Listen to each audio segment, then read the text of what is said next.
nous poursuivons notre enseignement toujours sur les vents. Donc, nous sommes en train d'étudier les vents et nous sommes un peu plus penchés aujourd'hui, enfin, du moins ces 2 derniers enseignements sur tout ce qui est lié en fait au vent de doctrine.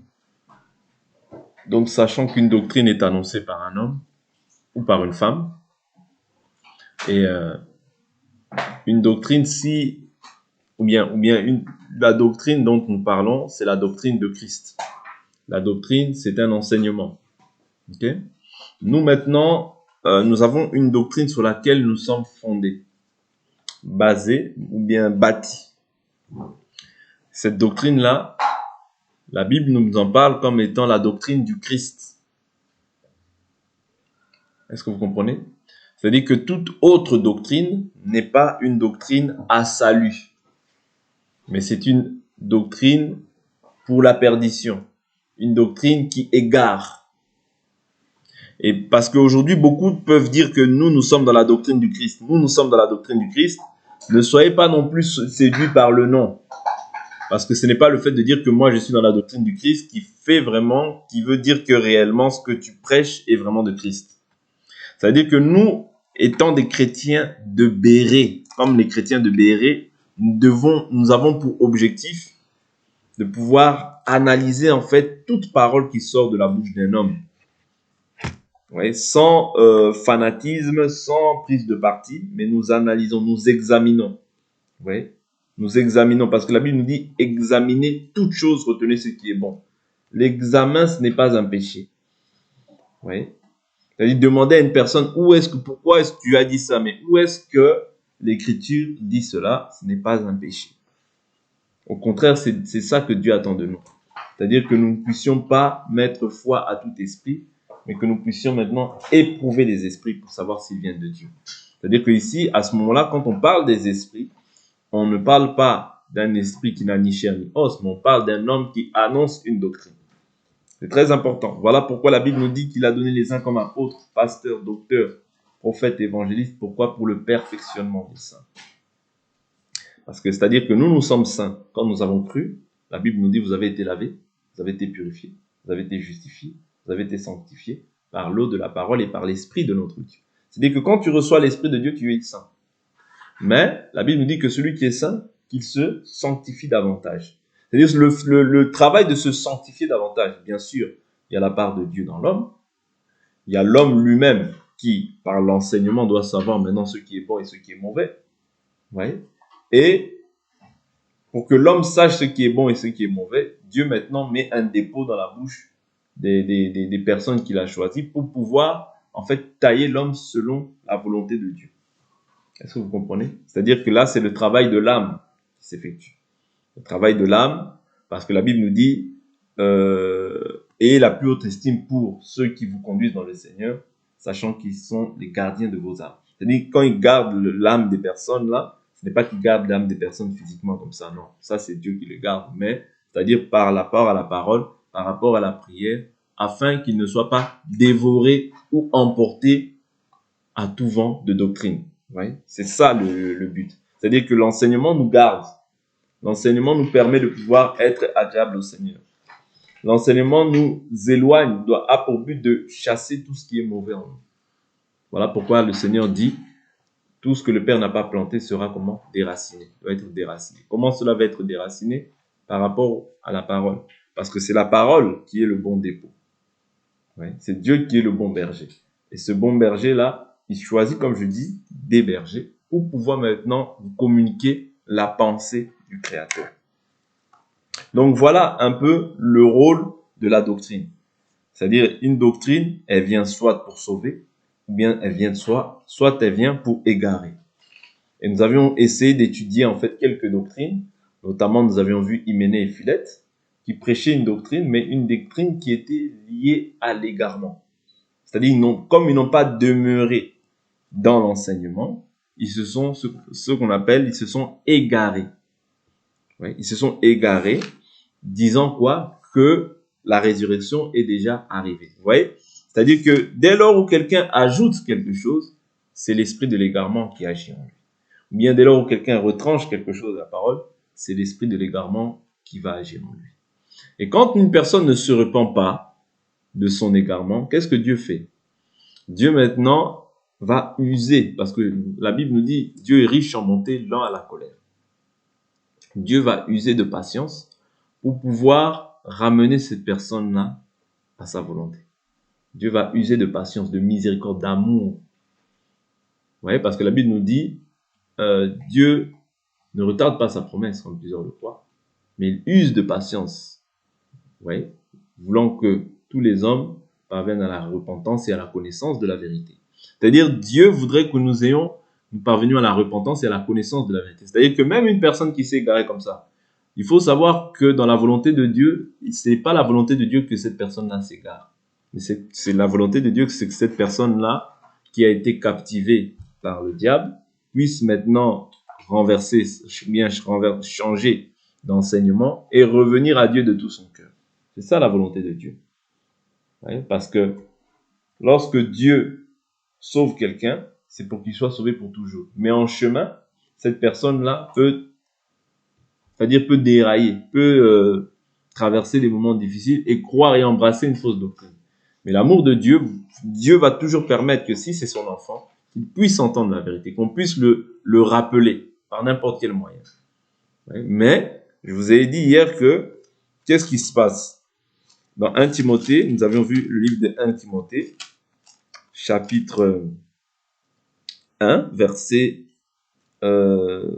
19.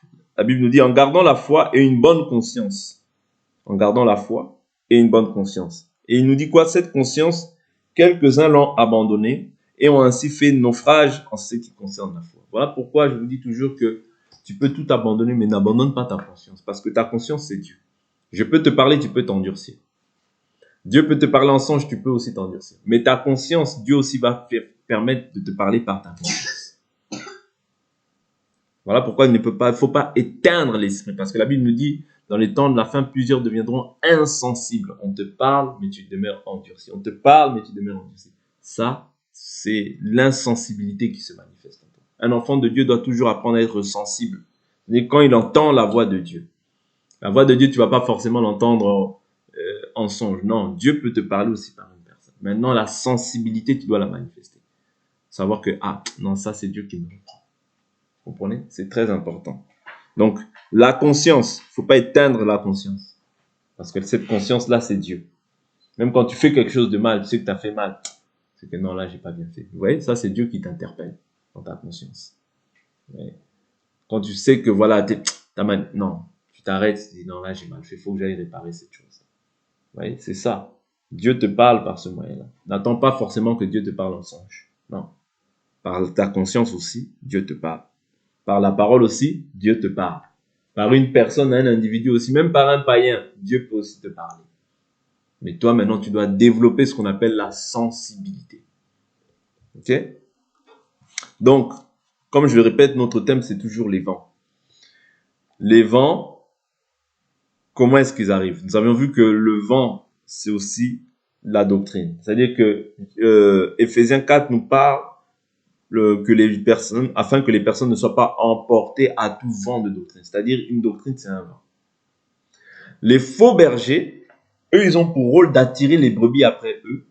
Ouais, d'attirer les brebis après eux et non pas après Christ. Comment nous les reconnaîtrons? Nous les reconnaîtrons à leurs fruits.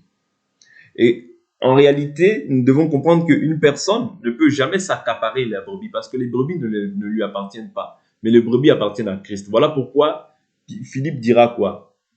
Montre-nous le Père, cela nous suffit. C'est-à-dire que le berger, lui, doit s'atteler ou bien doit s'attacher au fait de présenter le véritable berger qui est Christ. C'est-à-dire que lui, il doit s'effacer, il doit disparaître.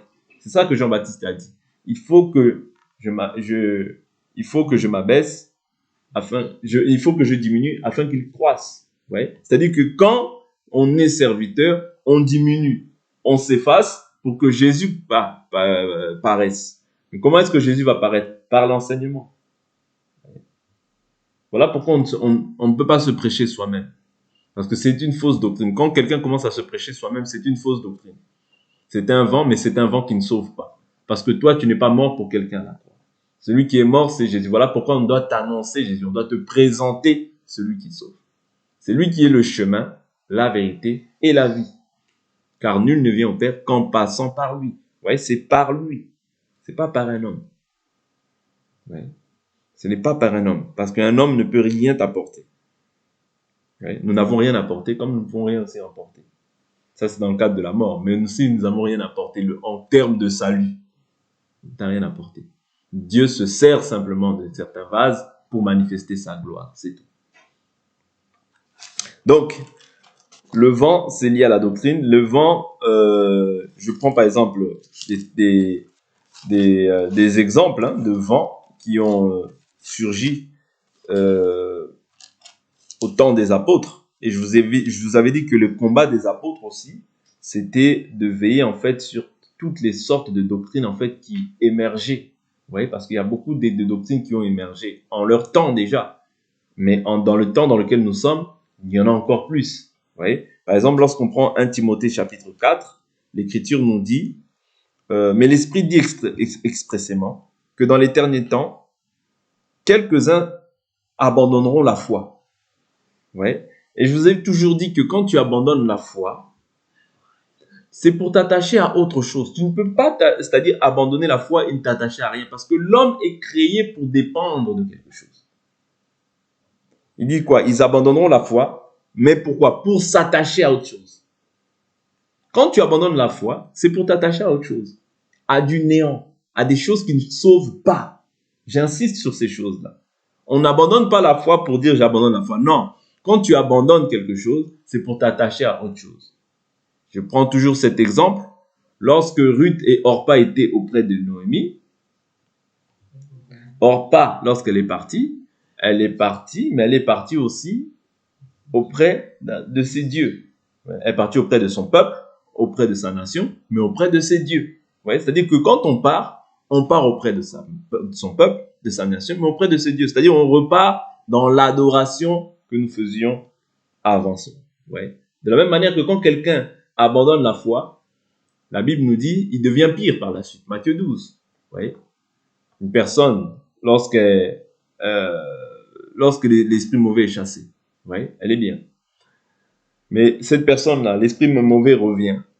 Et la condition de cette personne après devient pire. C'est-à-dire elle repart dans les choses qu'elle a vomies. C'est ça en réalité. C'est-à-dire que quand tu abandonnes le chemin de la foi, c'est pour repartir en fait dans les choses que tu as vomies. Ouais. Il dit quoi? Pour s'attacher à des esprits séducteurs et à des doctrines de démons. Ouais. Des esprits séducteurs et des doctrines de démons. Par l'hypocrisie de faux discoureurs marqués au fer rouge. C'est-à-dire qu'il y a des faux discoureurs.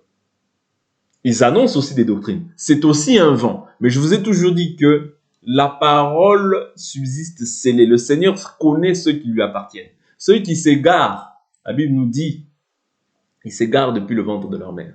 Le méchant s'égare depuis le ventre de sa mère. Même s'il croit aujourd'hui. Mais comme il est destiné à être méchant, il finira par s'égarer. Judas, même s'il a vu les miracles, même s'il a vu la puissance de Dieu, mais comme il était prédestiné à être fils de la perdition, il devait forcément trouver une pierre d'achoppement pour pouvoir s'égarer. Comprenez? Parce que lui, c'était un démon. Est-ce que vous comprenez? De la même manière aussi, le méchant, il peut entendre cette parole, il peut voir les signes, les prodiges, les miracles, mais comme il a la nature du méchant en lui, cette parole-là ne produira jamais rien en lui. Et Dieu ne peut pas lui donner son Saint-Esprit, parce que si Dieu lui donne son Saint-Esprit, il est sauvé. Or, le Saint-Esprit, c'est le gage de notre héritage. Voilà pourquoi il y a des gens que nous pouvons voir manifester toujours. Peut-être, c'est-à-dire, ils entendent cette parole, mais cette parole ne produit rien en eux. C'est parce que parmi nous, il y a des méchants. Ouais. Parmi nous, il y a aussi des méchants. Il entend cette parole, mais il devient de plus en plus pire. Tout ça, c'est-à-dire, c'est un jugement pour sa vie, parce que la Bible nous dit, on demandera beaucoup à celui à qui on a beaucoup donné. C'est-à-dire que quand tu entends cette parole, tu ne produis pas le fruit. Tu entends 5 ans, 10 ans, tu entends toujours cette parole, mais tu restes toujours le même hier, aujourd'hui et éternellement. Sache que c'est un jugement qui t'attend, parce qu'il y a des méchants. Ah mais oui, il y a des méchants, parce que normalement cette parole, elle a pour but de sanctifier, de rendre pur, de rendre meilleur. Voilà pourquoi l'apôtre Paul dit, Nous ne nous assemblons pas pour devenir pire, mais pour devenir meilleur. Ouais. C'est-à-dire, un enfant de Dieu doit toujours avoir le sentiment en lui de pouvoir s'améliorer, de pouvoir se perfectionner dans sa marche. Se perfectionner non seulement avec Dieu, mais aussi avec les hommes. Parce que la Bible nous dit, si tu dis que tu aimes Dieu et que tu n'aimes pas ton frère que tu vois, tu es un menteur. La vérité ne demeure pas en toi. C'est-à-dire, tu ne peux pas dire que tu aimes Dieu que tu ne vois pas, mais que tu n'aimes pas ton frère que tu vois. Non, ça c'est le mensonge. C'est-à-dire que quand j'aime Dieu, je dois aimer aussi celui qui est engendré de Dieu. C'est ça qui détermine l'amour. Sinon, en fait, la Bible nous dit, les ténèbres ont aveuglé tes yeux. C'est pas moi qui dis, prenons cette écriture rapidement. Pourquoi je dis ça? Parce que c'est ça notre doctrine à nous. Ouais, c'est ça notre doctrine. Notre doctrine, c'est pas autre chose. C'est ça notre doctrine. Je prends une écriture. 1 Jean, 1 Jean,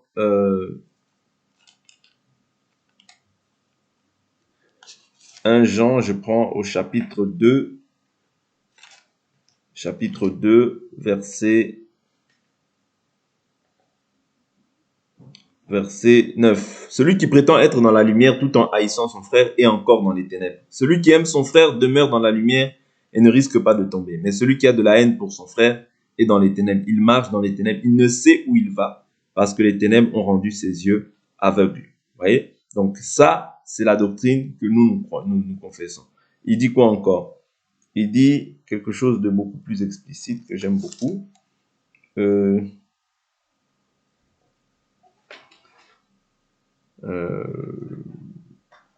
dit je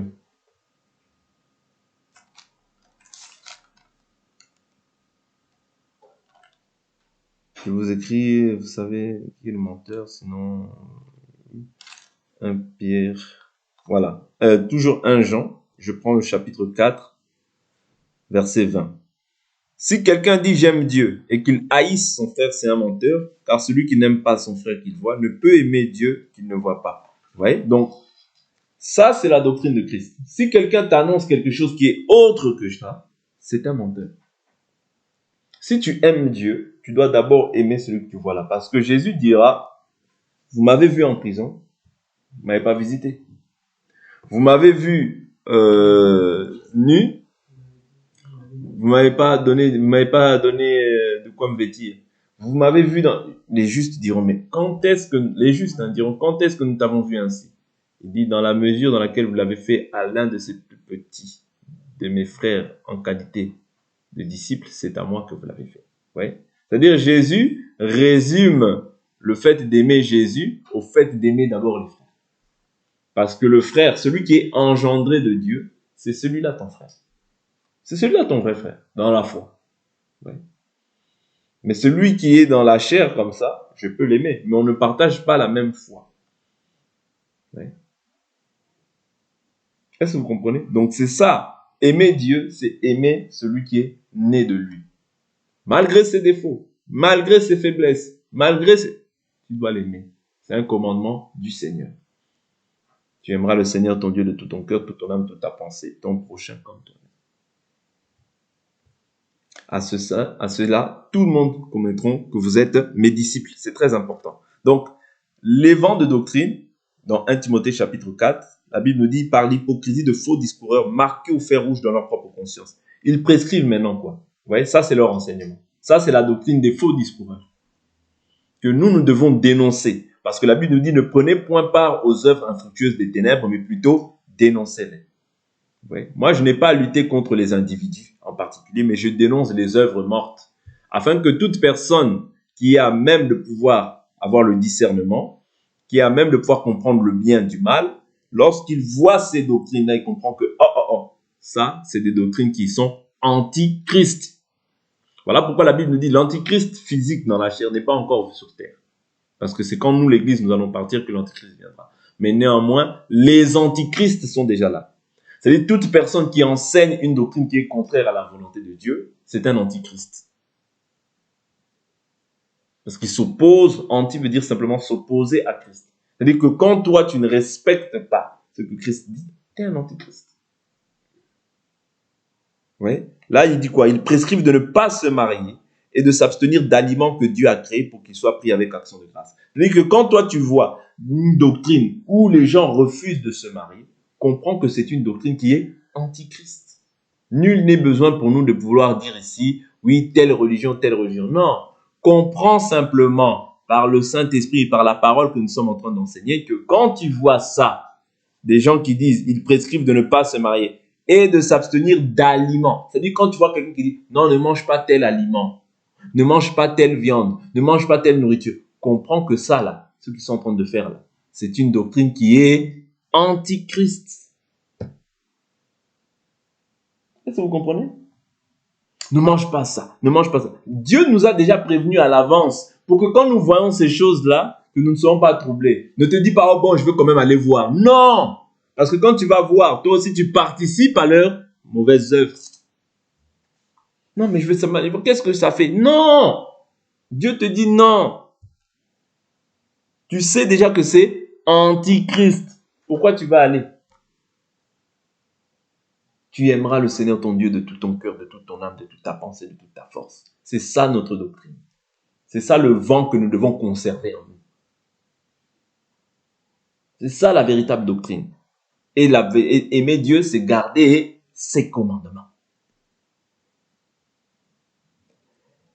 Donc, tu vois des gens qui disent de ne pas se marier. Comprends que c'est antichrist. Tu vois des gens qui parlent des aliments. Non, moi, je ne mange pas telle nourriture. Je ne mange pas telle viande. Comprends que c'est une doctrine antichrist. Parce que Dieu nous dit quoi? Il prescrit de ne pas se marier et de s'abstenir d'aliments que Dieu a créés. C'est-à-dire tous les aliments, toutes les viandes, c'est Dieu qui les a créés. Pourquoi? Pour qu'ils soient pris comment? Avec action de grâce. Ça veut dire je rends grâce à Dieu et Dieu maintenant purifie cet aliment. C'est-à-dire il revient à l'état initial, même si c'était vendu, même si c'était voué à des idoles. Mais lorsque toi tu rends une action de grâce à Dieu, il n'y a plus rien. Vous comprenez? Donc c'est ça qu'on doit dire aux gens. On ne doit pas dire ne fais pas ça, ne bois pas ça, ne mange pas ça. Non. Quand tu vois ces choses-là, les interdictions, ne bois pas, ne touche pas, comprends que tu es déjà dans une doctrine antichrist. Attention. Oui. Qu'il soit pris avec action de grâce par ceux qui sont fidèles et qui connaissent la vérité. C'est-à-dire que quand tu es fidèle, tu finis par connaître la vérité. Et la vérité te rendra libre. Tout ce que Dieu a créé est bon. Et rien n'est à rejeter pourvu qu'on le prenne avec action de grâce. Car tout est sanctifié par la parole et par la prière. Vous voyez?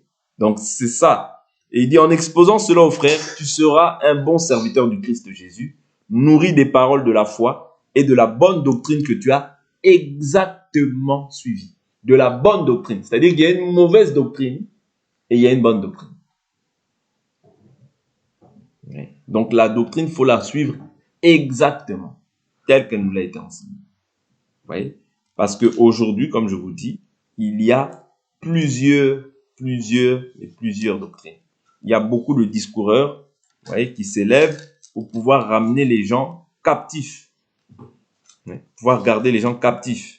On va prendre encore une autre doctrine d'autres doctrines qui peuvent surgir. Prenons un peu on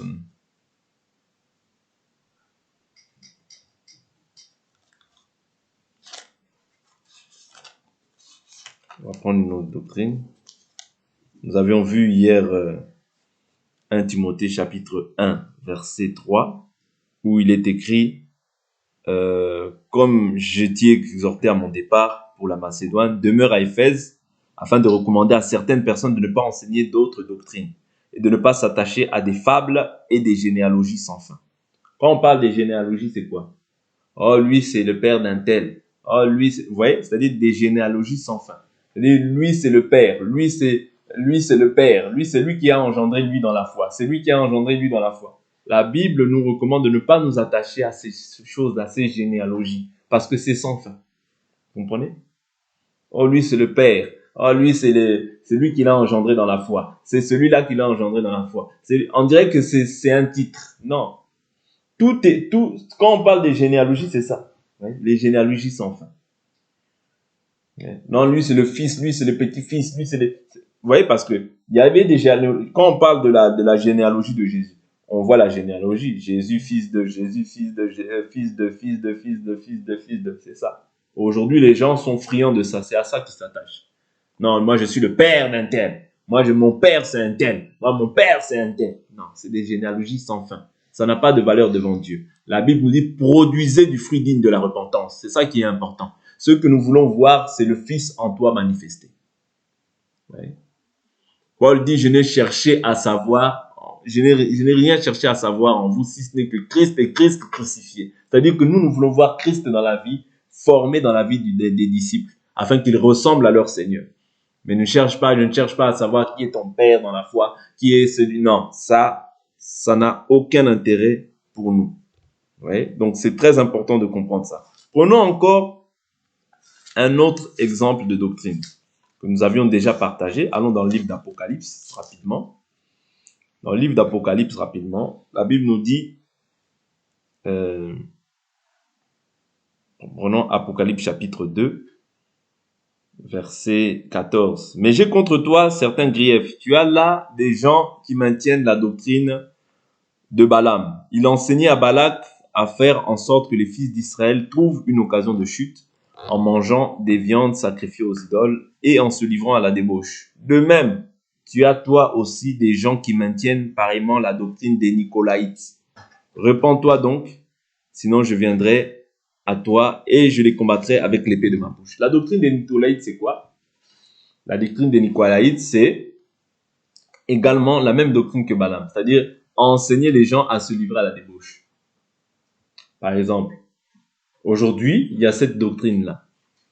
C'est-à-dire, les gens qui peuvent dire, oh non, une fois sauvé une fois, sauvé toujours. C'est-à-dire, même si j'ai péché, qu'est-ce que ça fait? De toute manière, je suis prédestiné au salut.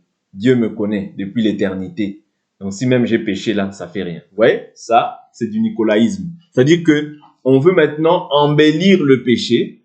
Vous voyez? Quelqu'un tombe dans la débauche, c'est-à-dire, on minimise le péché. On rend le péché comme si c'était rien. Non, la Bible nous dit, ne faites pas de la liberté un prétexte de vivre sous le libertinage. C'est-à-dire que le libertinage, Dieu nous demande même de fuir l'impudicité. Tout autre péché qu'un homme commette, cela est en dehors du corps. Mais celui qui pêche contre son corps, pêche contre le Seigneur. Oui, parce que notre corps appartient au Seigneur. Vous comprenez? C'est-à-dire que quand les gens se livrent à la luxure, à la débauche, ils trouvent ça normal. Ils disent non, de toute manière, c'est un prédestiné. Vous voyez, comme il était, Dieu le connaît depuis l'éternité. Donc même si je pêche aujourd'hui, je demande pardon à Dieu, c'est bon. C'est-à-dire les gens peuvent même planifier le péché. Ils se livrent à la débauche, mais les gens ne sont pas scandalisés par de tels genres de doctrines. Non. Non. La Bible est claire. Je crois que c'est Tite, chapitre 2, qui nous dit la grâce de Dieu, source de salut pour tous les hommes, a été manifestée. Elle nous enseigne comment à renoncer à l'impiété et au désir de ce monde. Vous comprenez? C'est-à-dire la grâce de Dieu ne te pousse pas à devenir pire. Non. La grâce, ce n'est pas un moyen pour pouvoir maintenant se livrer aux passions et aux désirs charnels. Non. La grâce doit faire en sorte que tu te sanctifies davantage. Celui qui est saint, qu'il se sanctifie davantage. C'est ça la grâce. Vous voyez? Mais quand tu vois la légèreté vis-à-vis du péché, comprends que Dieu n'est plus là. Vous voyez? Quand tu vois les gens qui enseignent de telles doctrines, qui ne condamnent pas en fait les œuvres mortes, mais qui sont légers en fait par rapport à ces doctrines-là, comprends que là, on rentre en fait dans la doctrine des fils de Samuel ainsi que des fils d'Élie. Vous voyez? C'est-à-dire qu'ils offraient les choses saintes, mais ils prenaient aussi des femmes pour pouvoir avoir des rapports avec eux. Vous comprenez? Donc ça, ce sont des choses qu'on doit condamner parce que Élie, la légèreté qu'il a manifestée vis-à-vis de ses enfants, c'est ça qui a entraîné la mort. C'est ça qui a entraîné la perte. Et quand nous sommes faibles face à l'ennemi, quand nous devenons faibles face à l'ennemi, parce que le péché te rend faible. Le péché donne la domination à tes ennemis. Voilà pourquoi même il y avait l'arche. Quand les ennemis ont vu l'arche, comme les gens ont la renommée d'avoir Dieu, ils ont pris peur. Non, ils ont Dieu. Non. Mais ils ont dit non, Philistins, allez, fortifiez-vous. Prenons courage. Allons-y. Mais ils avaient peur parce qu'ils ont vu l'arche. Ils ont dit, l'arche est venue là. On va perdre. Vous voyez? Mais comme le péché était entré dans le camp, Dieu a permis que les adversaires d'Israël puissent les vaincre. Oui. Voilà pourquoi ne blaguons pas avec ces choses.